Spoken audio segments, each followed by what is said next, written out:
Kisah menarik segera dimulai. Daji mengingatkan semua orang tentang pakaian. Berikan perhatian dan suka, keluar dan dapatkan 5 juta. Aku, yang menjomblo seumur hidup, keluar.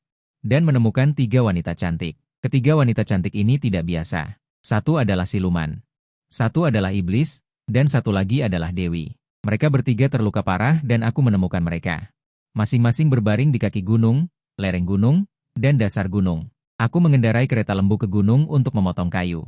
Dari kaki gunung, aku menemukan mereka di lereng gunung. Kereta penuh dengan gadis-gadis cantik. Hasil panen yang memuaskan. Pulang. Aku mengendarai kereta lembu untuk memotong kayu. Di kaki gunung Fujin. Aku melihat siluman yang sangat menggoda. Tubuhnya berlumuran darah dan dia mengenakan pakaian merah. Merangkak dengan sangat susah payah, meninggalkan jejak darah yang panjang. Aku berkata, "Naiklah, cantik. Aku sedikit tahu tentang pengobatan." Dia tersenyum menggoda. Mata persiknya yang mempesona menatapku. Dia berkata, "Maaf. Aku tidak tertarik pada pria jelek." Aku melemparkannya ke kereta lembu dan mengangguk, berkata, "Wanita percaya diri yang menjijikan." Siluman itu tiba-tiba menyerang. Tetapi jatuh kembali ke kereta karena lukanya. Dengan nada marah, dia berteriak kepadaku, "Beraninya kau meremehkanku?" Para penjilatku mengejar dari surga hingga ke neraka lapisan ke-18 dan belum selesai. Dia sangat sombong. Ini tidak bisa dibiarkan. Aku buru-buru mengeluarkan roti dari saku dan menyumpal mulutnya. Aku berkata, "Kau benar-benar percaya diri. Aku akan pergi jika kau terus berbicara." Dia tertegun di tempat, merasa sangat dirugikan. Matanya penuh dengan rasa malu dan hina. Kemudian dia menggigit roti itu 2 kali dengan ganas dan bergumam, "Orang kasar. Tidak tahu bagaimana menghargai wanita cantik. HMPH, tapi roti ini sangat enak." Setelah meninggalkan lereng gunung, aku bertemu dengan iblis yang patah kaki. Dia mengenakan pakaian hitam. Berbaring di tanah, menatap langit tanpa daya. Aku menendang lengannya dengan kakiku. Berusaha menarik perhatiannya. Dia menoleh dan berkata dengan wajah dingin, "Manusia biasa, terlalu percaya diri." Aku menjawab, "Kau sangat hebat, coba bergerak dan tunjukkan padaku. Jika kau ingin aku menyelamatkanmu, jangan bicara omong kosong." Iblis itu tiba-tiba melihat siluman wanita di belakangnya dan tiba-tiba menjadi waspada, menyipitkan mata dan hanya bertanya padaku, "Apakah kalian berdua satu kelompok?" Aku terdiam. Sepertinya aku mengerti. Aku bertanya, "Kalian adalah musuh? Kalau begitu bagus. Harus bersama." Tanpa menunggu jawabannya, aku melemparkannya ke dalam kereta. Siluman itu marah dan berkata, "Kau beracun, ya? Kami berdua baru saja selesai bertengkar. Kau memberiku dia? Tingkat apa dia sampai bisa duduk satu kereta denganku?" Iblis itu berteriak, "Siapa yang mau bersamamu? Tunggu saja. Tunggu sampai aku bisa bergerak. Aku pasti akan merobek mulutmu." Siluman itu marah dan berkata, "Siapa yang peduli padamu? Lihatlah wajahmu yang jelek itu." Iblis bertanduk racun. Iblis itu memaki, "Kau tidak akan hidup lama. Rubah busuk. Apa yang jelek darimu?" "Jelek kenapa?" Aku segera mengeluarkan beberapa roti lagi dan menyumpal mulut mereka masing-masing. Aku berkata, "Bisakah kalian semua berhenti bicara?" Kepalaku berdengung. "Setelah kalian sembuh, kalian bisa bertengkar sesuka kalian." "Boleh tidak?" Iblis itu sangat sedih dan ingin memuntahkan roti itu. Tetapi melihat siluman rubah mengunyah roti dengan nikmat, dia juga menghela nafas dan menggigitnya, lalu menggigit lagi dan lagi. Dunia menjadi sunyi. Sapi tuaku membawa begitu banyak barang hingga terengah-engah.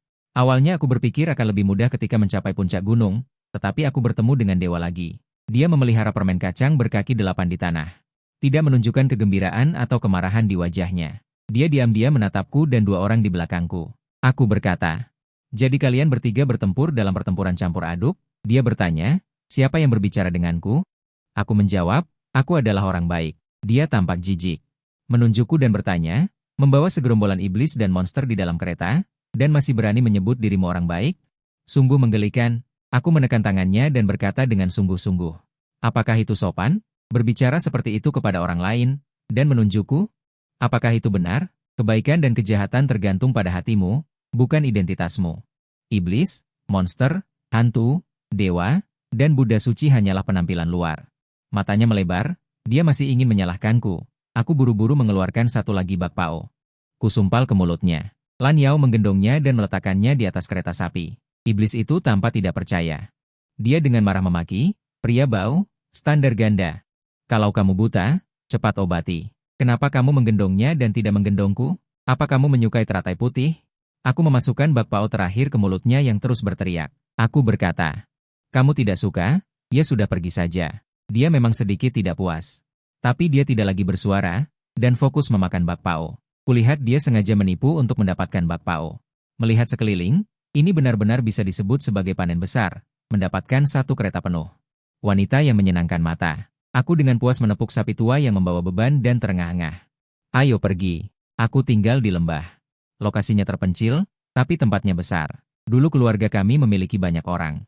Orang tua membuat tempat tidur yang sangat besar. Di malam hari, kami sekeluarga duduk mengelilingi tempat tidur, sangat nyaman. Saat itu, kami berencana menunggu kami sedikit lebih besar, dan secara bertahap memperluas rumah, setiap orang mendapat satu kamar. Tapi sekarang tiba-tiba ada 3 wanita lagi, tempat tidur di rumah sangat kecil, tidak cukup untuk membuat keributan. Aku berkata, perkenalkan diri kalian. Iblis itu pertama kali berbicara. Namaku Liu Ruyan, aku sudah hidup selama 2812 tahun, anak kecil. Aku tinggal di... Aku langsung memotongnya sebelum dia selesai berbicara. Sudahlah. Aku tidak tertarik mengetahui banyak hal. Iblis itu hanya mengucapkan 3 kata. Bai Linbing. Dewa berkata, aku adalah Lin Dexianzi. Panggil saja aku Linze. Aku mengangguk dan berkata, namaku Ji Baida. Sambil berkata, aku dengan sendirinya membersihkan pakaian mereka. Mereka tersipu malu dan ingin melakukan perlawanan. Setelah mengoleskan obat, menyambung tulang, dan membalut luka. Aku menggunakan selimut terbesar dan menariknya dari satu sisi ke sisi lain. Aku berkata, sudah bisa tidur. Aku mau memasak. Oh ya. Kalian keluar bersama kereta, masuk bersama tikar, dan tidur di ranjang yang sama. Seperti kata pepatah, 100 tahun berjodoh di perahu yang sama, 1000 tahun berjodoh di bantal yang sama. Bergaulah dengan baik dan jangan bertengkar. Paham? Bai Linbing mencibir, jangan lupa. Kami bertiga sudah berjuang sekuat tenaga baru bisa sampai di sini. Aku mencubit bibirnya erat-erat. Supaya dia tidak bisa bicara, aku berkata, anak yang dekat dengan mulut tidak dapat makanan. Mereka tertekan dan menutup mulut mereka tanpa berkata-kata lagi. Bagus sekali. Akhirnya tenang, aku dengan santai membuat sedikit hidangan, dan karena mereka tidak bisa bergerak, terpaksa mengangkat meja segi 8 ke atas dipan yang dihangatkan, aku berkata, jika kalian bisa bergerak, makanlah sendiri, jika tidak bisa bergerak, aku akan menyuapi kalian. Liu Ruyan baru saja mengambil mangkuk. Mendengar perkataan ini, dia langsung meletakkannya kembali, melotot dengan lengan terangkat sangat galak. Aduh, kakak, apakah kamu tidak memasang tulang dengan benar? Ning Bing dan Yue menatapnya dengan tatapan jijik. Aku mengambil sumpit dan mangkuknya, berjalan mendekat dan membiarkan Liu Ruyan bersandar padaku. Menyuapinya sesendok demi sesendok, tidak disangka dia baru saja makan satu suap, wajahnya langsung terkejut dan berkata, dasar pria bodoh, aku menunjukkan ketidaksenangan, aku bernama Ji Baida. Dia berkata, baiklah Ji Baida, nasi ini sangat harum, hehe. Aku mengaduk batu bara dan terus menyuapi hidangan. Aku berkata, jika kamu suka makan, makanlah lebih banyak, jika ingin makan apa, katakan saja padaku. Awalnya tenang. Namun seiring dengan semakin berkurangnya hidangan, beberapa orang seolah-olah bersungguh-sungguh, melahap dan meningkatkan kecepatan makan. Sumpit Ning Bing dan Yue bersama-sama menjepit iga terakhir, keduanya berselisih. Meletakkan sumpit dan marah, saat ini Liu Ruyan juga makan dengan lahap. Dia mendesakku. Cepat, aku ingin makan potongan ayam besar. Hanya ada 2 potong. Berikan semuanya padaku. Cepatlah, kedua orang itu mendengar perkataan ini. Segera mengambil sumpit lagi dan menghabiskan potongan ayam. Liu Ruyan merasa sedih dan berkata, kalian menindas orang? Liu Ruyan berbalik mengambil kembali mangkuk dan sumpit, dengan kuat mengambil sisa hidangan terakhir. Dia berkata, kalian ini babi ya? Aku belum makan 2 suap. Semuanya kalian makan dengan tergesa-gesa. Melihatnya dengan lincah mengambil hidangan dan makan, aku perlahan bertanya.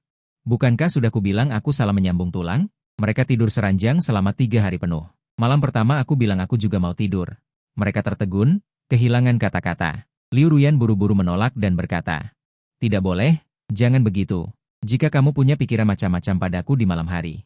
Bukankah aku akan ternoda kesucianku? Bai Ningbing dan Liu Wei langsung terdiam. Kemudian Bai Ningbing berkata, menurutku, kamu bisa tidur di ranjang. Kami bertiga tidur di lantai saja. Liu Wei setuju. Benar, benar. Tuan muda, Anda tidak boleh tidur dengannya. Kalau tidak, kesucianmu pasti tidak akan selamat. Aku berkata, kita semua bukan dari spesies yang sama. Apa masalahnya? Lagi pula, ini tengah malam. Tidak ada yang namanya kesucian. Sudahlah, jika kalian tidak nyaman. Aku akan tidur di lantai saja. Sambil berkata begitu, aku mulai membereskan tempat tidurku. Bersiap untuk meninggalkan dipan yang hangat. Wajah mereka bertiga memerah, dan mereka menekan selimutku dengan erat. Sungguh, terlihat tegas dan cepat dalam mengambil keputusan, Sebenarnya dibuat-buat dan malu-malu. Tidak menyenangkan sama sekali. Aku berterus terang, aku akan jujur pada kalian. Tidak peduli apakah itu siluman atau dewa, bahkan zombie atau hantu, aku hanya menganggap mereka sebagai saudara. Mengerti? Paham? Aku lelah seharian. Biarkan aku istirahat sebentar. Mereka semua mengangguk dan melepaskan cengkeraman mereka dengan wajah memerah.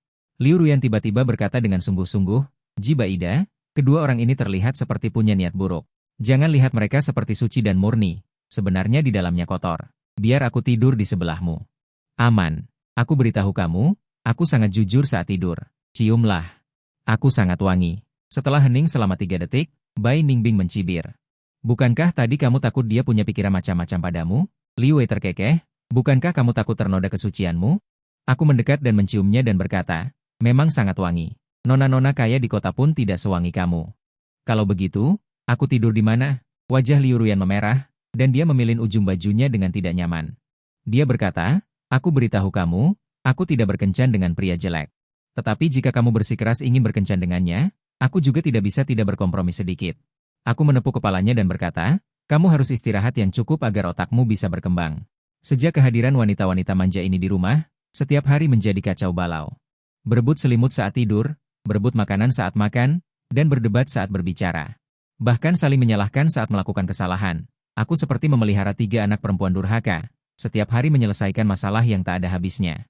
Pertengkaran yang tak kunjung usai, akhirnya mereka bisa turun dari tempat tidur. Dengan serakah aku bertanya, kapan kalian akan pergi? Liu Ruyan langsung berbaring di tanah, berguling-guling sambil merengek. Aku tidak kuat lagi, cepat gendong aku ke ambang pintu, kamu harus bertanggung jawab. Bai Ningbing dan Lin Ze menunjukkan ekspresi jijik lagi, aku berjalan mendekatinya. Mengancam, kamu berpura-pura, percaya atau tidak, aku akan menendangmu ke ambang pintu. Siapa sangka dia tiba-tiba memeluk pahaku, menggosok-gosok sambil merengek. Dia berkata dengan sedih, kamu benar-benar pria yang tidak setia. Setelah meniduri orang, kamu ingin pergi begitu saja. Dulu saat menyukai orang, kamu bilang orang ini harum. Sekarang setelah bosan bermain, kamu ingin mengusir orang. Kamu terlalu kejam, kamu tidak berperasaan. Kamu tidak punya hati nurani. Aku buru-buru menutup mulutnya dan memelototinya. Diam kamu, berisik sekali seperti anjing menggonggong. Kau ini cerewet sekali, ya? Setelah mengatakan itu, aku menggendongnya dan melemparkannya ke ambang pintu. Naiklah, Bai Ningbing berdiri diam bersandar di dinding. Matanya dipenuhi kesedihan yang tak berdasar, dia menghela napas, tunanganku berselingkuh dengan saudara perempuanku yang paling dekat. Merebut posisi Raja Iblisku, sekarang aku tidak punya tempat tinggal. Daripada dikejar-kejar sampai ujung dunia. Lebih baik aku bunuh diri di sini saja. Aku berkata, kamu benar-benar malang, sudah direbut kekuasaannya, selingkuh pula. Tidak heran kau terlihat seperti tidak ingin hidup lagi. Aku terdiam, hanya bisa menepuk pundaknya dengan lembut. Aku berkata, di dunia ini ada begitu banyak masalah, dibandingkan dengan itu, kematian justru hal yang mudah. Sebagai seorang Raja Iblis, kau terus-menerus ingin mati, bukankah itu terlalu tidak punya semangat? Coba lihat nenek Wang di ujung desa kami, dia hidup lebih sulit lagi, sudah lebih dari 80 tahun. Masih berjuang untuk hidup. Tetapi jika kau ingin mati, semua kerja kerasku selama ini akan sia-sia. Kalau begitu matilah jauh-jauh, jangan sampai darahmu mengotori rumahku. Membalas kebaikan dengan kejahatan itu tidak baik. Bai Ningbing berdiri tegak, hanya menatapku dengan tajam. Setelah lama terdiam, dia berkata dengan suara rendah. Kamu bicara mudah, aku bilang mau memindahkan guntur langit pengganti malapetaka. Babi pun tahu pindah 2 langkah, kamu baru selangkah sudah rebahan, takut berdiri menghalangi dan tidak bisa ditendang. Kalau aku jadi kamu, meskipun cuma punya sebilah pisau, aku juga akan menusuknya sampai mati. Meskipun aku hanya punya gigi, aku juga akan menggigitnya sampai mati, bukan untuk membuktikan aku hebat. Hanya untuk memberitahu orang lain, apa yang hilang dariku, aku harus mengambilnya kembali, meskipun gagal. Aku juga akan membuat mereka membayar harga. Bai Ningbing terkekeh dan berkata, kudengar dari ucapanmu. Kalau aku tidak bisa merebut kembali tahta, aku tidak akan mati dengan tenang. Kamu benar, bagaimanapun juga. Aku juga harus memperjuangkannya. Kalau soal pria seperti itu, aku juga tidak suka. Tidak usah juga tidak apa-apa. Kalau begitu, aku sementara akan beristirahat di sini beberapa waktu. Selesai bicara, dia mengangkat alisnya dan melihatku. Liu Ruyan mengejek, kamu tidak berperasaan, kamu kehilangan hati nurani. Heh, wanita. Aku mengancamnya, diam. Kalau tidak, aku akan menutup mulutmu dan menempelkannya dengan lem agar kamu tidak bisa membukanya. Lihatlah mereka berdua sepertinya tidak mau pergi. Aku pun bertanya pada Yue, apa kamu juga mau tinggal? Yue memberi hormat padaku sebagai tanda terima kasih. Kekuatan keabadianku sudah habis, tidak bisa kembali ke tempat semula, masih perlu memulihkan diri. Semoga Tuan tidak keberatan jika aku tinggal lebih banyak orang. Aku menghela napas dan bertanya pada mereka. Baiklah. Lalu, siang ini mau makan apa? Iga babi rebus, ayam kampung tumis jamur, kodok lembu pedas. Aku ini aslinya orang desa gunung, tapi harus memelihara banyak wanita lembut seperti ini. Beberapa hari yang lalu, mereka tidak turun, tidak bergerak, tapi makannya lebih banyak dari yang lain. Melihat dompet yang semakin menipis, aku memberitahu mereka, boleh tinggal. Tapi harus bekerja. Bai Ningbing terus terang, serahkan saja membelah kayu dan memikul air padaku. Aku mengangguk, melihat ke arah Liu Ruyan.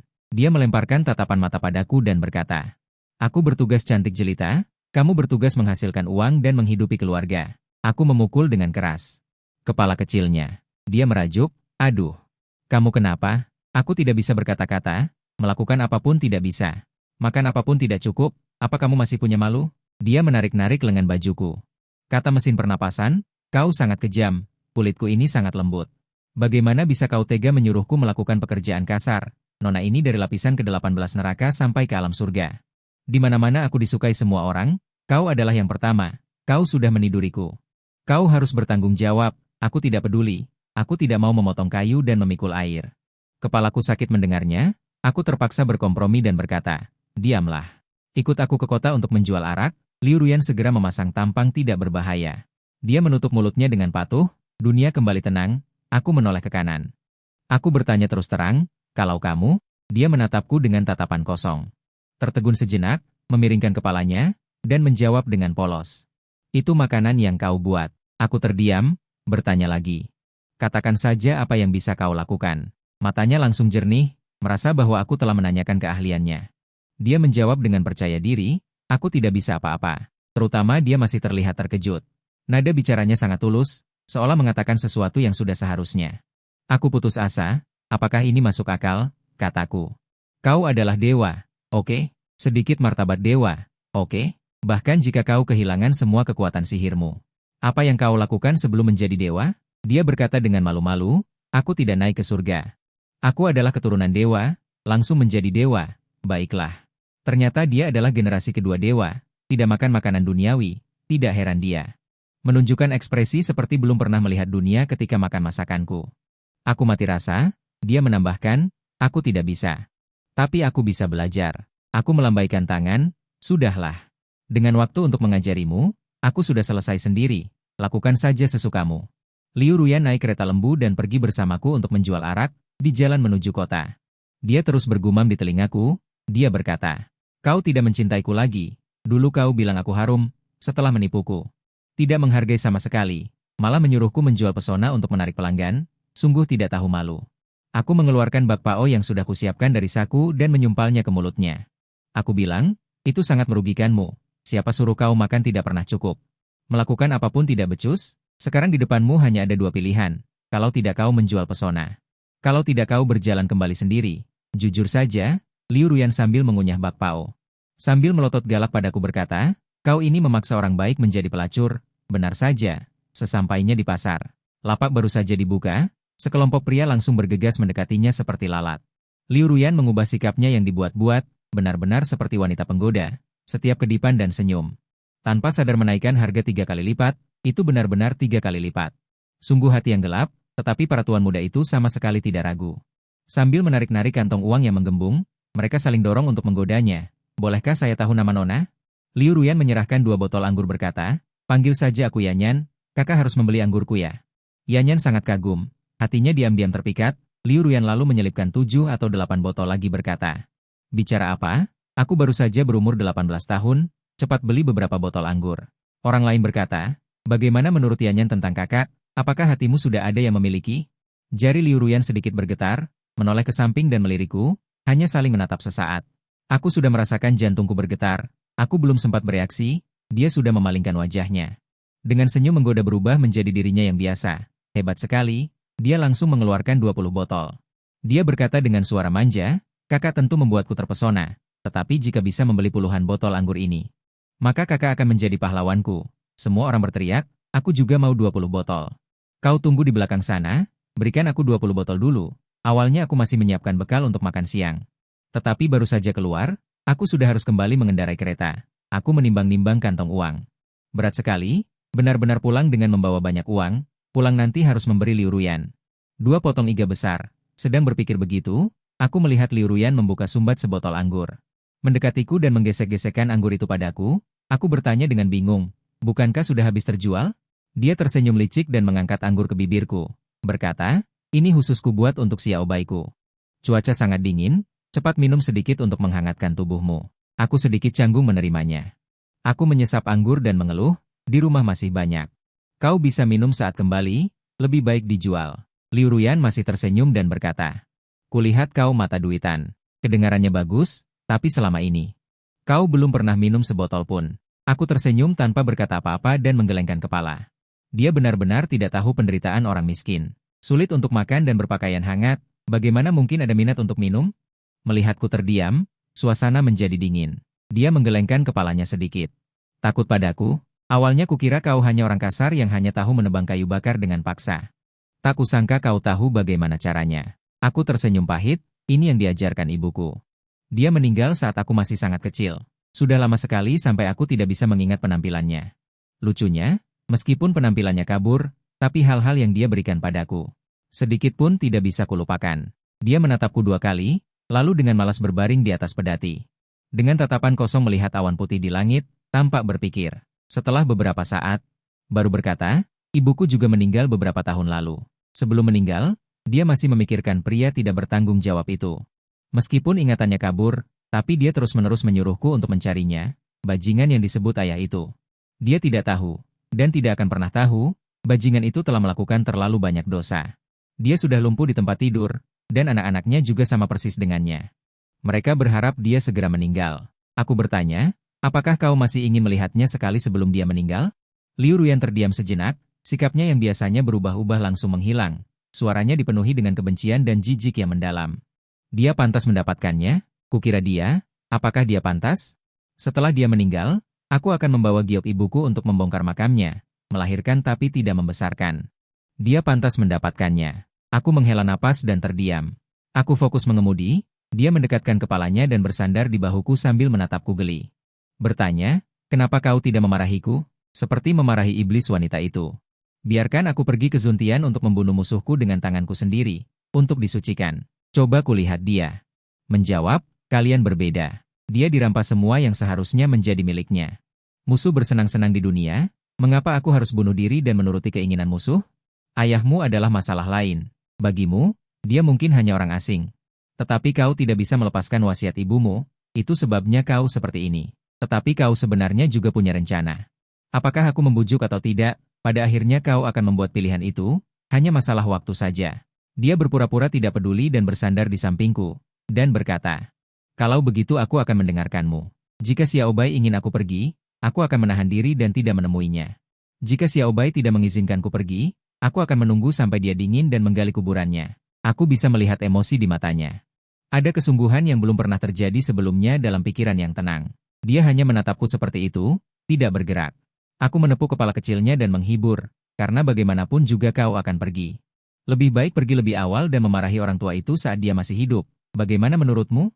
Hari-hari berlalu seperti ini. Ada lebih banyak peralatan makan di rumah, dan lemari dipenuhi dengan berbagai pakaian wanita. 1 selimut juga diubah menjadi 3 selimut karena mereka terus mengomel. Ah, wanita memang merepotkan. Ku bilang, tidak bisakah kalian berkompromi? Kalian semua terlalu manja. Dia akan segera pulih, dan saatnya untuk pergi. Masalah beberapa hari masih dibuat begitu merepotkan. Jelas mereka sudah memulihkan diri, tetapi beberapa orang seolah-olah sudah berdiskusi dan tidak ada yang menyebutkan kapan mereka akan pergi. Beberapa wanita terus berdebat di rumah setiap hari. Bahkan hal-hal kecil pun bisa menyebabkan pertengkaran yang hebat. Liu Ruyan menutup hidungnya dan berkata, Dewa Bao, setiap hari bersembunyi di selimut dan buang angin. Seolah-olah kau belum pernah makan apapun di surga. Begitu kau datang ke dunia, kau seperti kelaparan. Saat kau tertidur di malam hari, suaranya seperti menabuh genderang, dan aku sudah diasinkan sampai meresap. Xiaobai, kau tidak boleh berhenti mencintai seseorang hanya karena dia Bao. Aku malas melihatnya. Ku bilang, sudahlah, aku bahkan tidak pernah mencintaimu. Dia berguling-guling di atas tempat tidur seperti kucing, dan akhirnya menggosok-gosok kakiku. Dia berkata dengan sedih, kamu suka sekali mempermainkanku. Semua orang juga kentut, kok. Apakah kau bahkan tidak buang air besar? Apakah kau pikir kau adalah peri kecil yang hanya minum embun? Siapa sangka itu adalah yang dulu. Liu Ruyan tiba-tiba kembali ke wujudnya yang pendiam dan gelap. Aku bahkan mulai menerima sifat kasarnya. Aku segera berkata, kalau kalian mau berkelahi, berkelahilah di luar. Meja dan kursi yang rusak waktu itu semakin membebani keluarga yang sudah kekurangan. Kumohon, sisakan sesuatu untukku. Mereka berdua keluar sambil bertengkar dan berkelahi dengan sengit. Tapi tak disangka, beberapa saat kemudian, perkelahian berubah menjadi pertempuran 3 orang. Melihat pemandangan di depan mata, aku teringat perkataan mereka kepadaku tentang pertempuran hari itu. Sebenarnya, itu adalah pertemuan pertama mereka. Mereka tidak memiliki dendam, namun saling bertarung mati-matian. Awalnya, Liu Ruyan mendengar desas-desus tentang kejahatan yang mengganggu dunia manusia, jadi dia dengan sukarela ingin menaklukkan setan dan iblis. Begitu dia turun ke bumi, dia melihat Bai Mingbing yang putus asa. Dengan kepribadiannya, bisa dibayangkan apa yang akan dia katakan kepada iblis dan setan dengan nada tegas. Ditambah lagi, Bai Mingbing sedang dipenuhi keluhan. Mereka berdua pun berkelahi. Tapi Liu Ruyan benar-benar punya masalah dengan otaknya. Dia awalnya hanya lewat, melihat pemandangan ini. Dia langsung tertarik, menarik bangku kecil dan makan biji melon di samping. Tidak cukup hanya menonton. Dia juga memberikan komentar. Kadang dia mencela yang ini kurang energi spiritual, kadang dia mencela yang itu terlalu ketinggalan zaman. Liu Ruyan berpikir, datang seorang polisi iblis, pasti dia kaki tangan iblis ini.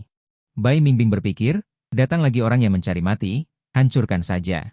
Dengan cepat, mereka bertiga berkelahi menjadi satu. Aku hanya ingin mengatakan, kalian bertiga benar-benar pasangan yang ditakdirkan. Seharusnya dikunci bersama, tidur seranjang selamanya. Tapi sekarang, mendengar suara pot pecah dan rak terjatuh di luar. Berdenting dan bergemerincing, aku keluar dan melihat halaman berantakan. Aku sangat marah hingga wajahku memerah. Aku berteriak, berkelahi. Berkelahilah sepuasnya. Kalau kalian berkelahi lagi, kalian semua akan tidur di halaman malam ini. Tidur di halaman dan makan angin. Beberapa saat kemudian, dunia kembali damai.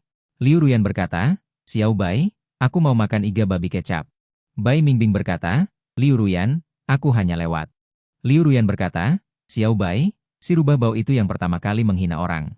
Aku memegangi kepalaku yang sakit, melihat ketiga anak perempuan tidak berbakti ini dan menghela napas. Apakah di kehidupan sebelumnya aku lari dari bubuk kalian, hutang yang tak terbayar, begitulah cara Tuhan menghukumku. Meskipun aku mengeluh mereka berisik dan menyuruh mereka diam, tapi keramaian seperti ini telah menjadi kebahagiaan yang sulit kumiliki lagi. Aku tahu meja 8 abadi yang besar ini akhirnya hanya akan ada aku seorang diri. Tetapi ketika hari itu tiba, perasaan yang diperkirakan itu seperti masa lalu adalah mimpi. Gelombang diam pun bisa begitu dahsyat. Yang pertama pergi adalah Yue Wei. Panggilan mendesak dari alam surga memerintahkannya untuk kembali bertugas. Saat pergi, aku mengendarai kereta sapi, membawanya ke kota untuk terakhir kalinya. Kami berdiri di kepala jembatan, memandang jalan yang ramai di seberang. Dia bertanya apa yang kupikirkan. Aku bilang sedang menunggu seseorang. Tiba-tiba seekor kuda jantan muncul di jalan. Pria di punggung kuda berteriak memberi jalan, tetapi seorang wanita tua berjalan perlahan ke tengah jalan. Pria itu dengan cepat menarik kendali, hampir jatuh. Tetapi wanita tua itu sudah terduduk di tanah, entah karena terlalu terkejut atau terserempet. Tidak bisa bergerak. Aku bertanya pada Yue Wei apakah dia mengenal selir Shu. Dia menjawab, jelas, penunggang kuda itu sombong dan wanita tua itu menderita tanpa bersalah. Aku tersenyum. Tampaknya dia baru menyadarinya. Akhirnya, penunggang kuda itu membayar ganti rugi. Menundukkan kepala dengan sedih dan pergi. Namun, tak lama kemudian sebuah kereta kuda datang lagi, tepat di tempat wanita tua itu. Masih jatuh ke tanah dengan postur yang sama, meminta uang. Aku bertanya lagi pada Yue Wei apa yang dia khawatirkan saat ini. Dia mencela, ini jelas mencari masalah. Orang tua yang menjual usia tua. Semua adalah cara menipu uang. Aku tersenyum lagi. Lalu dia mengikuti wanita tua yang hendak pergi. Melihatnya memasuki halaman bobrok. Dari dalam tercium bau ampas obat. Samar-samar masih bisa dilihat 7 atau 8 anak-anak berpakaian compang-camping. Halaman yang menyedihkan itu penuh dengan penderitaan. Seluruh keluarga menunggu untuk makan. Aku berkata, Dewa melihatnya, ini semua anak-anak jalanan yang dia adopsi. Dia memberi anak-anak tunawisma ini tempat tinggal. Apakah kamu masih berpikir sekarang? Dia adalah orang jahat murni yang melakukan semua kejahatan? Dia berpikir keras dan tidak berkata apa-apa. Aku memandangnya dan berkata, urusan dan orang-orang di dunia ini rumit. Dari satu sudut pandang. Tidak akan pernah bisa memahami keseluruhan hal. Iblis, hantu, dewa, dan Buddha semuanya sama. Sekilas seperti Bai Linbing. Seorang iblis, namun bahkan tidak tega membunuh saudara perempuannya yang menusuknya, seperti Liu Ruyan. Terlihat seperti telah menghisap esensi dari banyak pria, tetapi belum pernah menjalin hubungan cinta sekalipun. Aku berhenti sejenak dan berkata lagi, lihatlah aku, seharusnya aku mengundang kalian sejak awal. Bukan karena cinta, tetapi hanya karena aku terlalu kesepian. Liu Ruyan menatapku seperti itu sejenak. Tiba-tiba berjinjit, untuk dengan lembut membelai dahiku, dia berkata dengan lembut. Cinta si putih adalah menjadi orang yang jujur, hanya saja suka bermain-main dengan kepang. Dan sedikit keras kepala. Aku memalingkan wajah dengan tidak wajar, sampai-sampai. Jangan sentuh kepala, poni akan lepek. Bai Linbing adalah orang kedua yang pergi. Dia bilang dia harus pergi, para saudari mengadakan upacara perpisahan yang meriah, tanpa kehadirannya. Pasti terlalu membosankan. Aku membuatkan sepasang penutup kaki perak untuknya, dipesan di toko perak terbesar di kota. Juga melampirkan banyak uang, meminta pengrajin terbaik, berpikir untuk memasangkannya di kaki buntungnya, dan meminta pengrajin untuk mengukirkan sutra Buddha di atasnya. Semuanya kata-kata tentang berkah. Aku memberitahunya, keluarga kami miskin. Hanya mampu membuat satu yang perak, jika kamu suka pakailah, jika tidak suka simpan saja sebagai kenang-kenangan. Bai Linbing menatapku dalam-dalam, memasangnya di kaki buntungnya, dan bertanya padaku. Apakah si putih menyukainya? Aku sedikit panik. Buru-buru mengalihkan pembicaraan, aku berkata, kamu seorang iblis besar. Sutra Buddha tidak akan bertentangan denganmu kan? Lebih baik dilepas saja, lebih baik dilepas saja. Dia terkekeh, dia berkata, lalu apa yang kamu pikirkan di otakmu saat mengukir sutra Buddha dulu? Sekarang baru ingat apakah tidak terlambat? Aku sedikit khawatir. Bertanya, tidak akan benar-benar bertentangan kan? Kalau berkelahi dengan orang, tiba-tiba kehilangan semua kekuatan sihir. Bukankah perjalananmu ini sama saja dengan bunuh diri? Dia memukul dadaku dengan tinju kecilnya. Dia berkata, si putih bodoh, kalau sesederhana itu untuk mendapatkan kekuatan spiritual, pasti lebih banyak pada biksu. Bukankah mereka sudah lama mencapai pencerahan dan naik ke surga? Atau masuk ke agama Buddha? Aku berpikir sejenak. Oh, benar juga. Dia melanjutkan, si putih. Seperti yang kamu katakan, aku ingin mengambil kembali apa yang telah hilang. Hanya itu saja. Tunggu aku baik-baik, aku akan segera kembali. Aku bertanya dengan heran. Apakah kamu tidak ingin melanjutkan menjadi Raja Iblis? Dia menjawab, Raja Iblis adalah milikku. Tidak akan sembuh. Tetapi menjadi Raja Iblis tidak ada artinya. Aku lebih menyukai hari-hari bersamamu. Apakah kamu mengerti perasaanku? Aku tertawa dan berkata, aku seorang anti pernikahan. Seumur hidupku aku akan hidup sendiri. Bai Ningdi menatapku lurus, tiba-tiba meraih tanganku. Mendekatiku dan berkata, Xiao Bai, kamu harus menungguku kembali. Saat itu kita akan mempertimbangkannya lagi. Aku berkedip, tidak setuju juga tidak menyangkal. Hanya menatapnya untuk berhati-hati. Akhirnya, Liu Ruyan juga meninggalkanku. Dalam kata-katanya sendiri, akhirnya kedua wanita bau itu pergi. Dengan begitu dia bisa pergi dengan tenang. Jika tidak, mungkin mereka akan menculikku. Aku dengan lembut menepuk kepala kecilnya dan berkata, jangan bicara omong kosong. Sebenarnya, kamulah yang paling tidak terlihat seperti orang baik. Dia mendengus. Bolak-balik memindai tubuhku, terlihat cemas dan penuh harapan. Aku bertanya jika kamu terus menggosok. Jika kamu menendang, lampu tua akan padam. Jika kamu ingin memarahi, kamu tidak akan bisa memarahi lagi. Dia mengulurkan tangan kanannya. Berbicara dengan tatapan yang wajar, jangan sembunyikan lagi. Cepat berikan hadiahnya padaku. Aku berkata, jika aku mengatakan tidak punya, apakah kamu tidak akan menangis? Dia menghentakkan kakinya dengan marah. Liu Ruyan bertanya, apa yang kamu katakan? Tidak punya. Mengapa aku tidak punya? Mengapa wanita iblis itu punya? Kamu pilih kasih. Oke, aku lihat kamu tertarik padanya. Kamu pria yang tidak setia. Kamu sudah tidur denganku, kamu harus bertanggung jawab padaku. Kamu tidak boleh menarik perhatian. Bimbang, kamu hanya boleh memiliki aku seorang. Dan, jika matamu buta, kita harus memeriksanya secepatnya. Aku jauh lebih cantik dari mereka. Dia tiba-tiba memeluk pahaku. Mulai menangis dengan keras. Dia tersedak dan berkata, kamu pria bau ini. Hatimu sangat kejam. Sia-sia aku begitu tergila-gila padamu. Melepaskan gadis secantik ini. Kamu tidak menghargainya, malah menyayangi kedua wanita jelek itu. Apakah ini masuk akal? Dulu kamu bilang orang harum, setelah mendapatkannya kamu memperlakukan orang seperti ini. Apakah ini masuk akal? Aku menjentik dahinya, aku berkata, kamu sudah berumur lebih dari 2000 tahun. Bisanya cuma menangis, merajuk, dan mengancam bunuh diri. Menurutmu itu masuk akal? Dia memprotes. Bukankah itu semua karena kamu yang memaksa? Aku berkata, baiklah.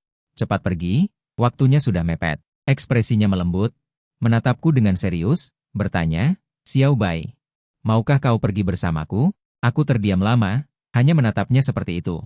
Ingin melihat apa yang ada di dalam otaknya yang kecil itu.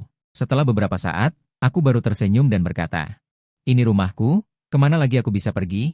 Dia tidak lagi bertingkah nakal, melainkan memelukku erat-erat. Kepala kecil itu menggosok-gosok di dadaku. Dia berkata, "Kalau begitu kau harus menungguku kembali, menungguku pulang. Aku tidak bisa menepati janjiku. Aku mati. Kebetulan sekali. Mati di sungai tempat kakak perempuan tertuaku pernah mati. Tapi setidaknya anak nakal yang suka usil, melempar batu dan ranting ke sapi kami itu berhasil aku selamatkan. Tubuhku perlahan tenggelam ke dasar sungai, tetapi telingaku justru menjadi ramai. Suara-suara itu ada yang dari masa kini, ada yang dari masa lalu, ada yang nyata. Ada juga yang ilusi. Teriakan minta tolong dari penduduk desa di tepi sungai, suara anak nakal yang menangis memohon orang untuk menarikku. Juga suara lembut ayah dan ibu yang memanggil-manggil, semuanya masuk ke dalam lubuk jiwaku. Suara riang kakak laki-laki keduaku terdengar jelas di telingaku. Dia berkata, "Xiao Bai, kau jaga rumah baik-baik. Saat kakak kedua kembali, kakak akan membawakanmu makanan enak." Teriakan putus asa kakak perempuan tertuaku berkumandang di dalam air sungai. Mereka berkata, "Kau harus menunggu kami kembali." "Xiao Bai, maafkan aku. Hari ini adalah akhir dari segalanya. Aku tidak bisa lagi menunggu. Tapi setidaknya, aku akhirnya bisa mencari ayah dan ibu." Aku perlahan menyerah untuk berjuang. Jiwaku, bersama dengan tubuhku, perlahan jatuh ke dasar sungai yang gelap dan dingin. Kesepian sekali. Sampai di sini saja. Aku menutup mata. Tidak lagi mendengar suara bising apapun. Namaku Jiba Ida. Aku tinggal di lembah Qinghua. Awalnya aku memiliki keluarga yang bahagia dan sejahtera. Meskipun bukan keluarga kaya raya, tapi ramai dan penuh cinta. Tapi aku baru saja mulai mengingat ketika ibuku meninggalkanku. Orang-orang di desa berkata, dia jatuh sakit saat melahirkanku dan tidak pernah bisa sembuh sepenuhnya. Sayang sekali ibuku. Tidak bisa melihat bagaimana rupa kami setelah dewasa. Mereka berkata, anak ini sangat malang. Di usia muda, dia kehilangan ibunya. Kakak perempuan menjadi dewasa dalam semalam. Bersama ayah, dia menopang keluarga ini. Musim semi pergi dan musim dingin datang. Musim dingin tahun itu sangat dingin.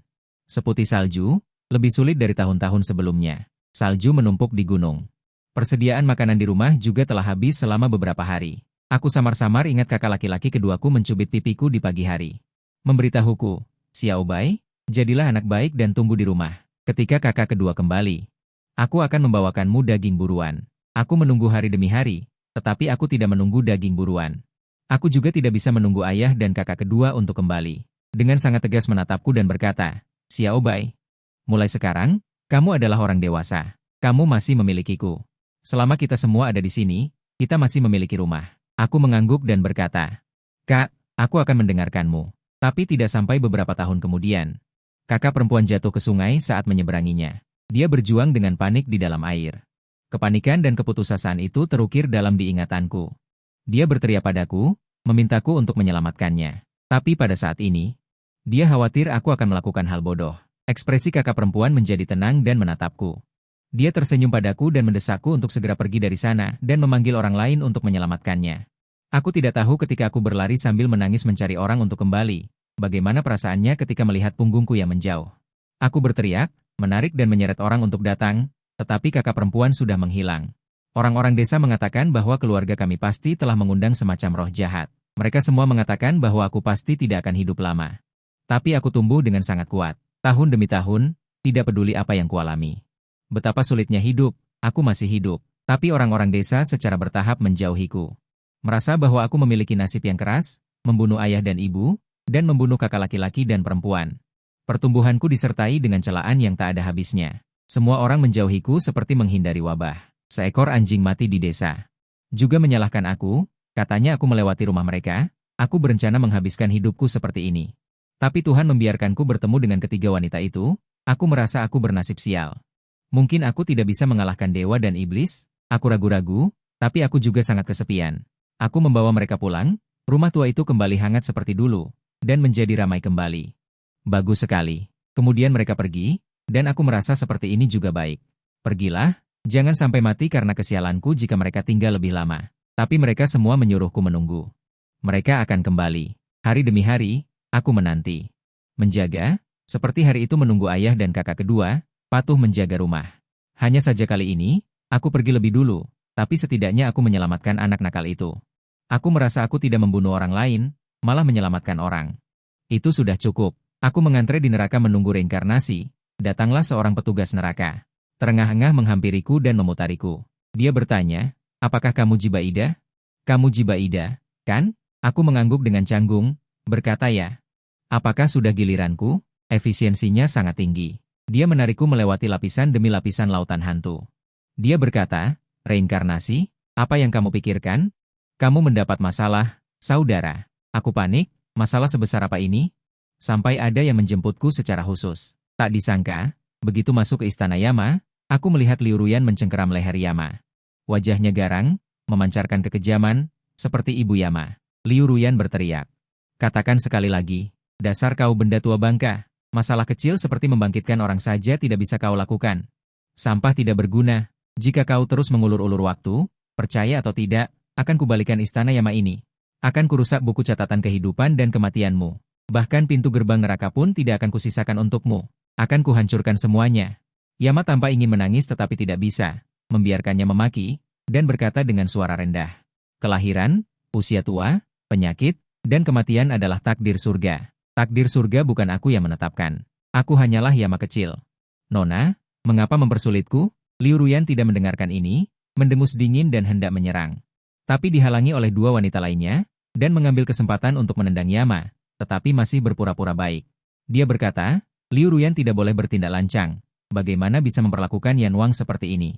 Bai Ningbing juga dengan santai menyikuti Yan Wang, menambahkan, benar, benar. Kita harus pengertian. Yan Wang dengan sedih menggosok perut dan kakinya, berkata tanpa daya. Kalian ribut sampai langit runtuh pun aku tidak bisa membangkitkannya. Tapi melihat ketiganya bersiap-siap. Menatapnya dengan lapar, dia tidak bisa menemukannya. Tapi aku bisa dalam jangkauan kemampuanku. Memberinya reinkarnasi yang baik. Liu Ruyan baru kemudian melunakkan nada bicaranya. Dia berkata, kau pintar, tapi dia harus mengingatku. Uang tidak bisa membuat. Dua orang lainnya juga mengangguk setuju. Yan Wang menggaruk perutnya lagi, berkata dengan susah payah. Ini tidak sesuai dengan aturan neraka. Reinkarnasi harus minum sup mengpo. Kalian tidak boleh ikut campur. Ketiganya saling pandang, memulai pujian komersial, dan menunjuk Liu Ruyan sambil berkata, tahukah kau siapa dia? Raja Iblis tua baru saja meninggal. Kau bisa bertanya-tanya. Datanglah padaku, aku akan memberitahumu. Dia adalah Raja Iblis yang baru diangkat. Yan Wang mengangguk dan membungkuk. Benar, benar, benar. Liu Ruyan juga menunjuk Bai Ningbing, meniru apa yang dikatakan sebelumnya. Tahukah kau siapa dia? Pernahkah kau mendengar tentang iblis yang membuat keributan besar saat Demon Lord naik tahta beberapa hari yang lalu? Orang itu, adegan itu, sungguh. Darah mengalir seperti sungai, sangat menyedihkan. Dia adalah orang yang ada di depanmu ini. Lihatlah baik-baik. Dia adalah Raja Iblis sejati, Bai Ningbing. Yan Wang berkata dengan nada rendah hati. Benar, benar, benar. Bai Ningbing menunjuk Linze, ingin memberikan pujian yang ekstrim. Namun kata-kata itu tercekat di tenggorokannya. Dia kehabisan kata-kata. Tahukah kau siapa dia? Dengan ekspresi ketakutan, dia berdiri dan buru-buru memberi hormat dengan sopan. Dia dengan sopan berkata, peri datang berkunjung, kenapa tidak memberitahu sebelumnya? Sungguh kehilangan besar karena tidak menyambutmu. Bulu Liu Ruyan berdiri semua. Dia marah. Yan Wang, kenapa kau melakukan diskriminasi? Standar ganda, ya? Saling melindungi para dewa, ya? Meremehkan kami para iblis, ya? Percaya atau tidak, aku akan mencukur bersih rambutmu. Aku akan mempercepat pertumbuhanmu agar otakmu berkembang. Yan Wang buru-buru membungkuk, tidak, tidak. Bukannya aku diskriminasi, tapi Lin Dexianzi memang sangat terhormat. Liu Ruyan memutar mata dan berkata dengan nada menghina, apa istimewanya seorang dewi makan? Setiap hari makan tidak pernah cukup, melakukan apapun tidak becus, aku tertawa terbahak-bahak. Apa itu bukan kamu? Liu Ruyan merendahkan suaranya dan berkata, Kaisar Langit adalah ayahku. Kami bertiga terdiam. Ternyata dia punya koneksi. Liu Ruyan langsung bersikap angkuh. Dia berkata, sekarang boleh mengajukan permintaan? Yan Wang mengangguk dengan semangat. Ajukan, silakan ajukan, kata Liu Ruyan. Dia harus mengingatku, harus memiliki ingatan masa lalu, kata Liu Ruyan.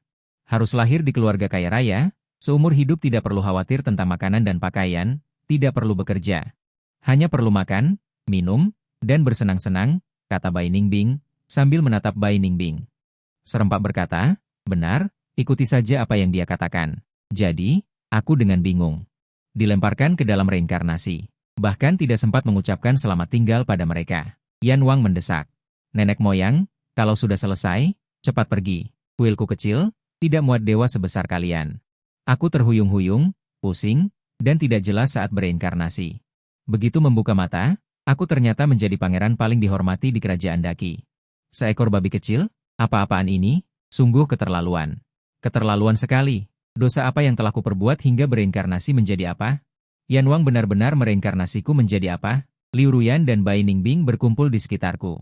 Memegang dan membelai kulitku yang halus. Sungguh memalukan. Mereka menatapku dengan senyum licik dan mengiyakan persyaratan. Liu Ruyan berkata, memiliki ingatan masa lalu, kata Liu Ruyan. Tidak perlu khawatir tentang makanan dan pakaian, hanya perlu makan, minum, dan bersenang-senang, kata Bai Ningbing. Tidak boleh menikah dengan manusia. Ketiganya terdiam, aku juga ikut terdiam. Hanya karena ketika aku membuka mulut, yang keluar hanyalah suara, Hengji Heng Hululu. Ini benar-benar memalukan. Liu Ruyan sambil membelai tubuhku, mencibir dan menghiburku, babi sangat imut. Liu Ruyan juga berkata, babi sangat nyaman. Bai Ningbing menimpali. Tidak apa-apa, Juju tidak akan hidup lama. Setelah akhir Ju yang sempurna. Aku kembali ke dunia bawah, Liu Ruyan, Liu Wei. Bai Ningbing mengikutiku dengan marah, berdiri di belakangku dengan agresif, seperti tiga bawahan Raja Iblis yang mengacau dunia. Membuatku tidak terlihat seperti hantu, tetapi seperti utusan khusus yang datang untuk memeriksa Yan Wang di sini. Yan Wang berkata dengan wajah pahit. Aku datang sesuai permintaan kalian semua. Apakah Tuan Muda puas? Mereka bertiga memelototi dengan marah. Menatap Yan Wang hingga gemetar. Aku menegur, bagaimana menurutmu? Yan Wang meminta maaf, kalian tidak membatasi jenis berkah, jangan salahkan aku. Kalian harus menjelaskannya, aku tidak tahu kebutuhan khusus apa yang kalian miliki. Kehidupan ini, aku jamin akan memuaskan kalian semua. Ada permintaan apa? Katakan saja. Liu Ruyan berkata, dia harus berumur panjang. Aku berpikir, harus hidup selama kita bertiga. Biarkan dia bereinkarnasi menjadi siluman. Buat dia terlihat lebih baik. Lupakan saja, dia sudah cukup enak dipandang seperti ini. Liu Wei berkata, seharusnya tidak kekurangan makanan dan pakaian, lahir dari keluarga terkemuka. Lebih baik bereinkarnasi menjadi dewa. Bai Ningbing berkata, jangan berdebat. Bereinkarnasilah menjadi iblis saja. Sekali jadi, jadilah permaisuri Raja Iblis. Liu Ruyan dan Liu Wei memarahi bersamaan, kau terlalu percaya diri. HMPH. Yan Wang menenangkan diri dan berkata, aku mengerti permintaan kalian. Tapi apakah dia ingin menjadi dewa? Menjadi siluman atau menjadi iblis? Biarlah dia sendiri yang memutuskan. Aku langsung bertanya balik.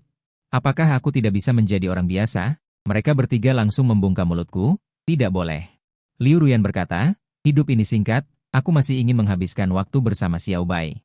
Ribuan musim semi dan gugur. Bai Ningbing berkata, tubuh Fana terlalu lemah. Sedikit kecelakaan akan merusak semua keseimbangan. Aku tidak ingin kehilanganmu lagi. Liu Wei berkata, kamu bisa memilih, tentu saja kamu harus mengalami sesuatu yang berbeda. Tentu saja aku belum jadi dirimu. Baiklah, masuk kembali ke reinkarnasi dari awal. Cahaya merah matahari terbenam mewarnai seluruh langit yang terlihat. Awan merah seperti ombak. Berlapis-lapis mendekat. Di tanah Qingqiu yang jauh, cahaya senja memenuhi langit. Merah yang mewarnai tepi awan, seperti api yang membara, sangat kaya dan indah, jauh dari tanah musim gugur kota Fen. Bayi laki-laki yang ditakdirkan itu jatuh sendirian, dia adalah putra kelima kaisar, putra tunggalnya. Semua penduduk Qingqiu tenggelam dalam kegembiraan bayi yang baru lahir ini, tetapi pada saat ini tiba-tiba turun 3 orang. Saling berpandangan dengan kaisar yang menangis di luar ruang bersalin. Liu Wei berkata, mengapa berlinang air mata? Mungkinkah sesuatu terjadi pada pangeran kecil? Kaisar menjawab, tidak juga, aku menangis karena terlalu bahagia. Akhirnya aku punya anak. Ketiganya memberi selamat bersama. Selamat, selamat, kaisar bertanya. Selamat, selamat. Tetapi saya tidak tahu mengapa kalian bertiga datang ke sini. Ketiganya menjawab serempak, melihat putramu. Kaisar bertanya lagi, mungkinkah kalian bertiga memiliki dendam dengan putraku? Ketiganya menjawab serempak. Aku adalah istri putramu yang belum menikah. Begitu dia selesai berbicara, ketiga orang itu saling menatap. Aku menatapnya, dia menatapnya, tidak ada yang mau mengalah, mereka berkelahi dengan sengit. Kaisar memandang ketiga orang itu dengan heran dan bertanya, kalian bertiga adalah? Peu Chong di sebelahnya mendekat dan berbisik. Kaisar, ketiga orang ini memiliki latar belakang yang luar biasa. Kaisar juga berbisik, latar belakang apa? Peu Chong menjawab, yang berbaju merah, adalah Raja Iblis yang baru.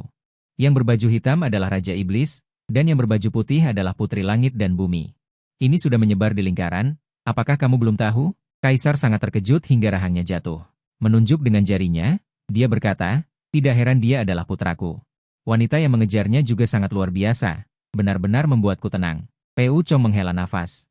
Melihatnya lupa diri, dia dengan cepat mengingatkan, Kaisar. Pangeran kecil masih bayi, aku tidak bisa berkata-kata, kalian masih tahu aku masih bayi. Membuka matanya lagi, 3 wanita berbaring di tepi tempat tidur, menatapku dengan tenang. Liu Ruyan berkata, Xiao Bai, ini aku, apakah kamu masih ingat aku? Aku membuka mulutku dan hanya mengeluarkan suara serak. Liu Ruyan menatapku dengan gembira. Dia berkata, dia benar-benar tidak lupa, Xiao Bai. Cepat lihat siapa aku. Aku membuka mulutku, masih suara serak. Bai Lingbing menatap mereka berdua seperti orang idiot dan berkata, kalian sakit? Dari mana kalian bisa menyimpulkan sesuatu? Aku menangis dengan keras, ya Tuhan, sekelompok orang bodoh ini. Bisakah kalian membiarkanku makan sesuatu? Aku kelaparan. Aku adalah Pangeran Wu dari Qingqiu Dijun. Rubah berekor 9 dengan seluruh tubuh berwarna putih darah tetapi ekornya berwarna-warni membuat rakyat di wilayahnya menjadi gila. Mereka buru-buru menjilat, ekor ini pasti anugerah dari surga. Dijun menganggapku sebagai jantung hatinya. Dia bertanya dengan berlebihan setiap kali ada kesempatan. Dia tertawa dan berkata, tentu saja. Lihat dulu siapa putranya. Putraku pasti jenius yang sulit ditemukan bahkan dalam jutaan tahun. Liu Ruyan berkata, ekor bayi kecil sangat cantik, ya. Dengan begitu, kau memenuhi syarat untuk berkencan denganku. Dia bertanya lagi, ekor 9 warna ini adalah anugerah dari surga. Pasti surga ingin dia bersantai, kata Bai Lingbing. Bukan. Para tetua klan sudah lama meramalkan bahwa suami masa depan Raja Iblis adalah iblis dengan ekor 9 warna. Aku tersenyum tanpa berkata apa-apa. Ekor 9 warna ini sebenarnya adalah 9 berkah yang ditinggalkan oleh ayah, ibu, kakak, dan adikku sebelum reinkarnasi. Mereka dengan paksa menambahkan ekor ikan rusa ini padaku. Mereka hanyalah warna emosi yang berbeda, kan? Ketiga wanita itu tidak pergi, tetapi malah duduk di Qingqiu sebagai kandidat istriku. Seluruh Qingqiu telah mendengar desas-desus tentang Raja Iblis. Dan Xianzi berlomba-lomba untuk mendapatkan pangeran kecil untuk keluarga mereka hingga berdarah-darah. Yang lebih keterlaluan adalah rakyatku mengukir kombinasi yang berbeda. Beberapa berkata, tentu saja Raja Iblis yang harus dipilih. Kita semua adalah rubah, dan dia sangat tampan. Ketika rubah kecil lahir nanti, dia pasti akan menjadi juara di antara para wanita cantik. Orang lain membantah dan berkata, tidak juga. Raja Iblis jauh lebih baik. Lihatlah dia kejam tetapi tidak banyak bicara. Dia stabil dan murah hati. Sekilas, dia akan memanjakan orang. Pangeran kecil pasti akan bahagia bersamanya. Beberapa juga mengatakan, kalian semua salah. Tentu saja Lin Dexianzi yang harus dipilih. Dia adalah putri langit dan bumi. Seberapa hebat latar belakangnya, jika dia menikahi pangeran? Bukankah itu berarti kenaikan instan? Yang lain juga berkata, anak-anaklah yang membuat pilihan. Orang dewasa menginginkan semuanya. Yang benar adalah menikahi ketiganya. Aku terdiam. Aku benar-benar berterima kasih pada kalian. Setelah ratusan tahun, aku akhirnya tumbuh menjadi anak laki-laki. Mereka bertiga berjongkok di sampingku dan bertanya, Xiao Bai, hari ini mau main apa? Aku berkata tanpa daya, ayolah.